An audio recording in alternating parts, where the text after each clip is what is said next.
21 जुलाई 1993 police firing में शहीद होने वाले शहीदों की याद में शहीद दिवस मनाने वाली ममता बनर्जी की पुकार पर 19 जुलाई 2022 शहीद दिवस को कामयाब बनाने के लिए जोड़ा साकू असेंबली हल्का के तृणमूल कांग्रेस की पुकार पर जोड़ा साकू एमएलए विवेक गुप्ता की क़यादत में यूनिवर्सिटी हॉल में कर्मी सभा का आयोजन किया गया। इनमें Sudeep Bandyopadhyay MP, Nadimul Haque vice chairman Urdu academy, MLA Vivek Gupta, Jorasanko assembly ward के काउंसलर, तृणमूल कांग्रेस सदर, तृणमूल कांग्रेस वर्कर्स भारी तादाद में सभा में शरीक रहे।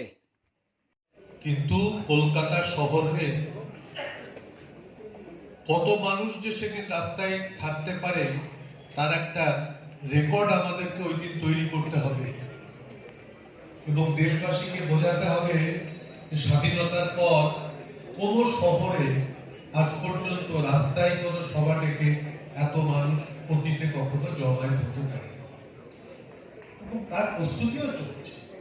প্রত্যেকটা ওয়ার্ডে, প্রত্যেকটা ব্লকে, সর্বত্র সব নেতারা, এমএলএরা, কাউন্সিলররা, এমপিরা ঝাঁপিয়ে পড়েছে।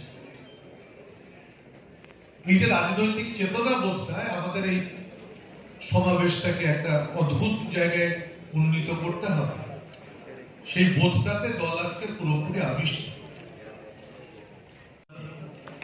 আমি নিজে খুশি।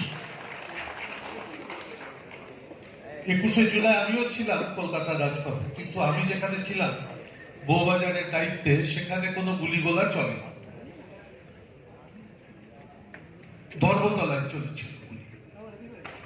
আমরা সৌভাগ্যবান যে সেদিন গুলি মমতার গায়ে লাগতে পারত, কিন্তু এলো মাথারই গুলি চালিয়েছে। কে মারা যাবে সেটা তো বুঝতে পারা যায় না। ল্যাম্পপোস্টে উঠেছে কোনো কারণে, কোনো ফ্ল্যাট পড়ে গেছে বা তাকে লাগাতে গুলি খেয়েছে। সে গুলি খেয়ে যখন পড়ে যাচ্ছে তখনও সে বলছে, দিদি তুমি লড়াও, আমরা আছি। এই দৃশ্য কলকাতা শহরে সেদিন ঘটেছিল। আজকে সেই 13টা যুবকের, একটু আগে 46 নম্বর ওয়ার্ডে ছিলাম, তাদের শহীদ বেদিতে মালা দিতে গিয়ে মনে হচ্ছিল যে 13 জন তো আজকে দেখছে যে আমরা একদিন গুলি খেয়েছিলাম, প্রাণ হারিয়েছিলাম, রাস্তায় আমাদের শরীর লুটিয়ে পড়েছিল, দিদিও মারা যেতে পারত, কিন্তু আমাদের সেই রক্তের বদলে আজকে বাংলাতে তৃণমূল কংগ্রেস সরকার করেছে, মমতা ব্যানার্জি মুখ্যমন্ত্রী হয়েছে।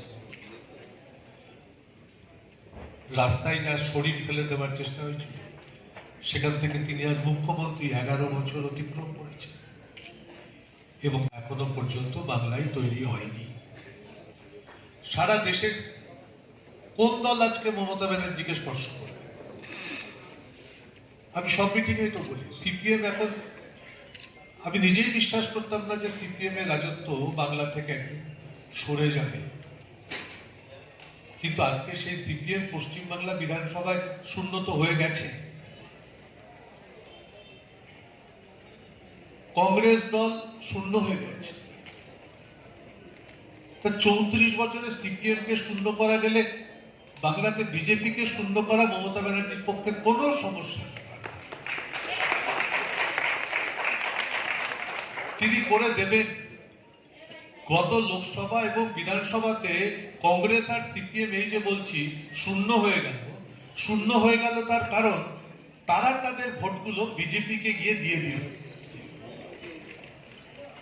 তাহলে বিজেপি, কংগ্রেস এবং সিপিএম একত্রিত হয়ে এই আসনগুলো পেয়েছে, ধরে রাখতে হবে। আর আলাদা আলাদা করে লড়তে এখন তারা কেউ সেরকম ভরসা পাচ্ছে না। বিজেপি মাঝে মাঝে ভাবছে আবার কোথায় কংগ্রেস সিপিএম আমাকে ভোট দেবে। কংগ্রেস সিপিএমরা বলছে না, বিজেপির সঙ্গে এখন আর না গিয়ে আমরা যদি নিজেরা একটু কাছাকাছি থেকে দেখি। কিন্তু মমতা ব্যানার্জিকে আক্রমণ করার ব্যাপারে তিনটে দল একই সুরে, একই কণ্ঠে, একই আওয়াজে, একই অভিব্যক্তিতে বক্তব্য রাখছে। অদ্ভুত। তিনটে দল যেন কোন একটা অফিসে বসে একটা ড্রাফট ঠিক করে নিচ্ছে, তারপর একই ভাষাতে তারা কথা বলছে। আমার দীর্ঘ রাজনৈতিক অভিজ্ঞতায় আমি বিরোধী দলদের বলি, এইভাবে কোনদিন পশ্চিম বাংলায় বিরোধী দলের মর্যাদা, স্বীকৃতি মমতা ব্যানার্জিকে সরিয়ে অন্য দলের সরকার করা যাবে না। বিরোধী দল হয়ে জন্ম নিতে গেলে মমতা ব্যানার্জির ভালো কাজের প্রশংসা করতে হবে। যদি মনে হয় কোনো কাজ কোনো দলের মনোভূত হলো না, সেটা গঠনমূলকভাবে তার সমালোচনা করতে হবে। এইভাবে যদি ধাপে ধাপে পা ফেলা যায়, তাহলে একটা বিরোধী দল তৈরি হতে পারে।